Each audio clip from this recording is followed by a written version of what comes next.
Morning all of you, I am Asifa Hoda और आज हम जानेंगे यूजिंग द कीबोर्ड कि कैसे हम कीबोर्ड को यूज करेंगे।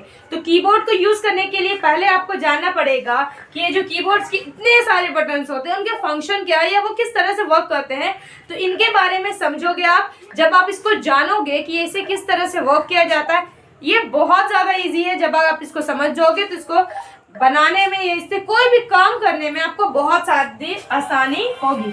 ये जो वर्ड है, जैसे आप देख रहे हो, ये ब्लू लाइन से मार्क किया हुआ है, ये सारे लेटर्स है जो कि अल्फाबेट आपके होते हैं ABCD, वही है। बस इसको अरेंज किसी और तरीके से किया गया है, जैसे QWERTPOIUY, फिर है ASDFGLKJHZXCV और MNB। अब क्या है कि ये सारे वर्ड्स जो है ये 26 लेटर्स है जो आप ABCD में यूज करते हो। उसके बाद आप देखोगे कि यहाँ पे और भी बहुत सारे बटन है इनके अलावा भी, जैसे कि अगर आपको डॉट देना है, क्वेश्चन मार्क देना है, एक्सक्लेमेटरी साइन देना है, हैश देना है, स्टार देना, ये सारे बटन इसमें रहेंगे जिनकी भी आपको जरूरत पड़ेगी। अगर आप लिखना चाहते हो एरो, तो आप कैसे एरो लिखोगे? तो आप लिखोगे जैसे यहाँ डैश है, आप डैश लिखोगे और ये वाला साइन है, आप ये वाला साइन डालोगे, तो ये आपका बन जाएगा एरो। अगर आपको लिखना है क्वेश्चन मार्क, तो यहाँ क्वेश्चन मार्क भी होगा। अगर आपको लिखना है फॉरवर्ड स्लैश, बैक स्लैश, ये सारे निशान आपको यहाँ पे मिलेंगे। अगर आपको अल्फाबेट को छोटे में लिखना है, शिफ्ट का बटन होता है, आप शिफ्ट का बटन दाबो और कोई भी वर्ड लिखो। आपको अगर कैपिटल में है तो वो स्मॉल में लिखाने लगेगा, अगर स्मॉल में है तो कैपिटल में लिखाने लगेगा। फिर आपके इसमें आता है एक button caps lock. Caps lock का क्या यूज होता है? ये वर्ड्स को क्या करता है, कैपिटल लेटर में लिखने लगता है। कैप्स लॉक कैपिटल लेटर में आपको वर्ड्स लिखने के काम आएगा। जैसे कि अगर आपको सारे वर्ड्स कैपिटल लेटर में लिखने हैं तो आप क्या करोगे कि कैप्स लॉक दाब दोगे, उसके बाद आप जो भी लिखोगे वो सारा आपका कैपिटल में लिखाएगा। अब आपको चाहिए कि बीच बीच में आपको स्मॉल भी लिखना है, आप शिफ्ट को दाबो, आप एक कैपिटल लिखे दूसरा स्मॉल, फिर शिफ्ट पे हाथ उठा दो, कैप्स लॉक पे गए, फिर वापस वो कैपिटल लिखा था, फिर शिफ्ट दाबे वो स्मॉल लिखा गया, फिर कैप्स लॉक दाबोगे वो कैपिटल लिखा गया। तो क्या होगा, ये कैपिटल स्मॉल सब लिखाने लगेगा। अब वही नम लॉक आता है, इसमें अलग अलग तरह के फंक्शंस आएंगे जिसको आप यूज करके कर सकते हो। फिर है आपका आता है स्पेस बटन। स्पेस बटन क्या है, आपको दो वर्ड के बीच में गैप चाहिए। जैसे कि आप लिख रहे हो कैप प्लस लॉक, आपको इन बीच में जो गैप चाहिए वो कैसे होगा?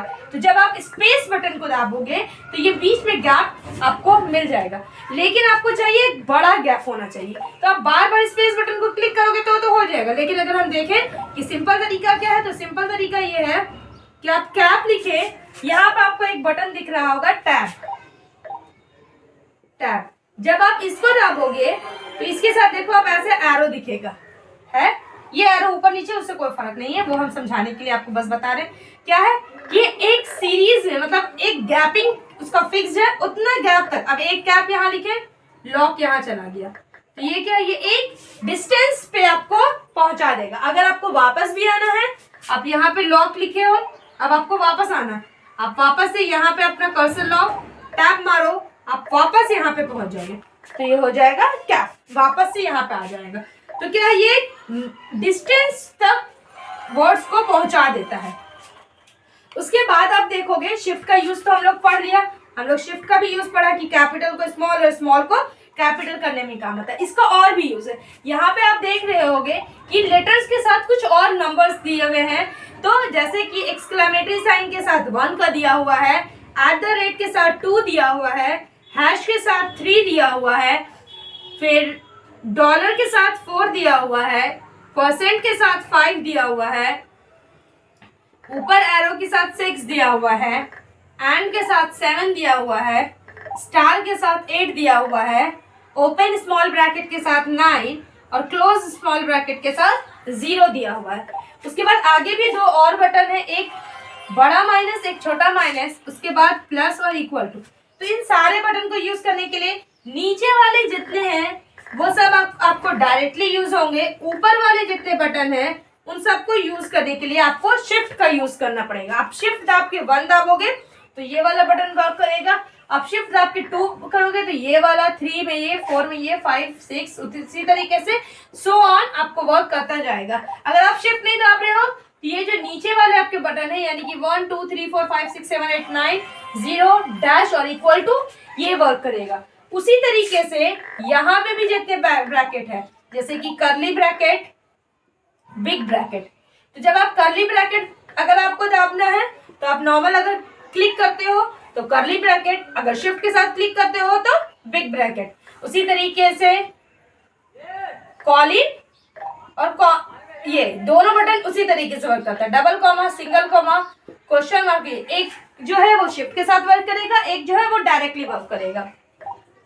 ये हुआ। तो आप कोई भी बटन को यूज कर रहे हो, हर बटन के साथ अगर आप देखो तो यहाँ दो दो बटन जुटे हुए हैं, है ना। तो आप दो बटन का यूज करने के लिए क्या करते हैं, एक जो है आप नॉर्मल प्रेस से होगा, एक जो है आप शिफ्ट के साथ प्रेस करोगे तो उससे होगा। तो ये हुआ। अब आता है मेरा हमारा यहाँ एक और बटन है, इंटर बटन। इंटर बटन को अगर आप देखो तो इंटर बटन दो चीजों के काम आता है। पहला तो इंटर बटन आपको ओके के काम आएगा। अगर आपको किसी बटन को ओके करना है तो उसके लिए भी आपको इंटर बटन का जरूरत पड़ता है, और कुछ आपको लेके नीचे उतरना है। जैसे कि आप यहाँ शिफ्ट लिखे, अब आपको नीचे लिखना है तो आप स्पेस दाबते हुए नहीं जाओगे या टैब दाबते हुए नहीं जाओगे, आप यहाँ पे लिखे हो, आप इंटर मारो। इंटर मारने के बाद आपको अब नीचे CTRL लिखना है, आप CTRL लिख दिया, यानी कंट्रोल लिखना है तो कंट्रोल लिख दिया। तो ये हुआ इंटर का काम। अब है बैक स्पेस। अब बहुत सारे ऐसे वर्ड्स जो हम लिखते हैं उसे हमें मिटाने की जरूरत पड़ती है। तो जब उन वर्ड को हमें मिटाने की जरूरत पड़ती है तो उससे हमें क्या होता है, बैक स्पेस से हम उन वर्ड्स को इरेज कर सकते हैं। तो अब क्या हो गया कि बैक स्पेस का काम क्या होता है, इरेजिंग का काम हो जाता है। फिर उसी तरीके से और भी बटन्स दिए हुए हैं। यहाँ पे एक और चीज है, इसको भी हम जान लेते हैं। हम अभी इसमें सारी चीजों के बारे में नहीं पढ़ेंगे, जो बेसिक चीजें जिनकी आपको जरूरत एकदम पड़ेगी ही, अगर आप बेसिक भी जान रहे हो तो उनके बारे में हम सिर्फ अभी जानेंगे। अब यहाँ पे ये आपको 4 एरो दिख रहा होगा, चार डायरेक्शन में जा रहा है। ऊपर जाने के लिए ये जैसा एरो शो कर रहा है बस उसी तरीके से ये वर्क भी करता है। अगर आपको पेज के ऊपर जाना है तो आप इस एरो पे क्लिक करो, आप ऊपर जाओगे, नीचे जाना है इस एरो पे, लेफ्ट साइड इस एरो पे, एंड राइट साइड इस एरो पे। जैसे आप यहाँ पे हो, मानो कि आप यहाँ पे हो, ठीक है। अब आपको यहाँ जाना है तो क्या आप स्पेस दाबोगे तो ये वर्ड डिस्टेंस लेने लगेगा ना। तो आप क्या करोगे, डायरेक्ट यहाँ पे जब आपको जाना है तो इस पे क्लिक करोगे 3 बार, एक यहाँ जाएगा, दूसरा यहाँ, और तीसरी बार में ये यहाँ निकल जाएगा। अब इसी तरीके से ऊपर में भी आपको यहाँ पे कुछ बटन्स देखने को मिल रहे होंगे। तो इन बटन्स का भी यूज उसी तरीके से किसी न किसी चीज में होता है। जैसे कि हम एक वीडियोस में आपको बताया भी था कि अल्ट प्लस अगर हम F4 दाबते हैं, यानी अल्ट प्लस F4, तो इसका क्या काम होता है, ये शट डाउन के काम आता है। या फिर अगर आप अल्ट प्लस F4 दाब रहे हो तो अगर आप कुछ भी खोले हुए तो आप उससे भी बाहर निकल सकते हो। तो अल्ट प्लस F4 दाबने से ये हो जाता है। F5 का क्या काम हम बता चुके हैं, F5 जो है वो रिफ्रेश के काम आता है। तो ये सारी चीजें हैं, और भी ऐसे ही अलग अलग बटन है जो आपको अलग अलग तरह से यूज करने मिलेगा। F1 क्या है, तो F1 हेल्प के काम आता है। आप F1 जब दाबोगे किसी भी आप इसमें घुसे हुए तो वो हेल्प का ही होता है।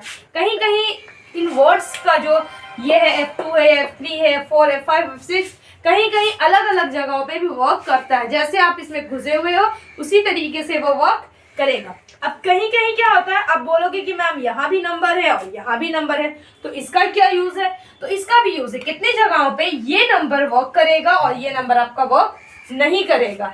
तो कितने जगहों पे जब ये नंबर वर्क नहीं करेगा तो इस नंबर का हम यूज करते हैं, और कितने जगह पे अगर ये नंबर वर्क नहीं करता है तो हम इस नंबर का यूज करते हैं। उसके बाद यहाँ पे कुछ बटन जैसे कि डिवाइड, ये वाला बटन हम लोग किस चीज के लिए यूज करते हैं, डिवाइड के लिए, यानी भाग के लिए।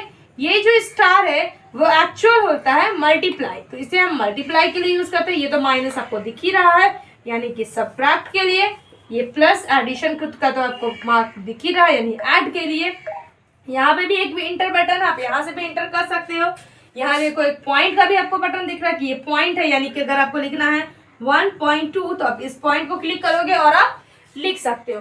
तो ये हुआ हमारी कुछ छोटी मोटी बातें जो हम कीबोर्ड्स के बारे में जाना। अब क्या है कि अगर इन बातों को जानो और समझो आप काफी अच्छी तरीके से, तो आपके माइंड में बहुत सारी चीजें जो है वो क्लियर होती चली जाएंगी।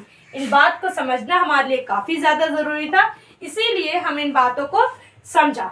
अब अगले वीडियो में हम क्या है कि इसके बारे में और ज्यादा डिटेल नहीं जानेंगे, अब हम दूसरे चीजों के बारे में जानेंगे। तो तब तक के लिए goodbye and take care.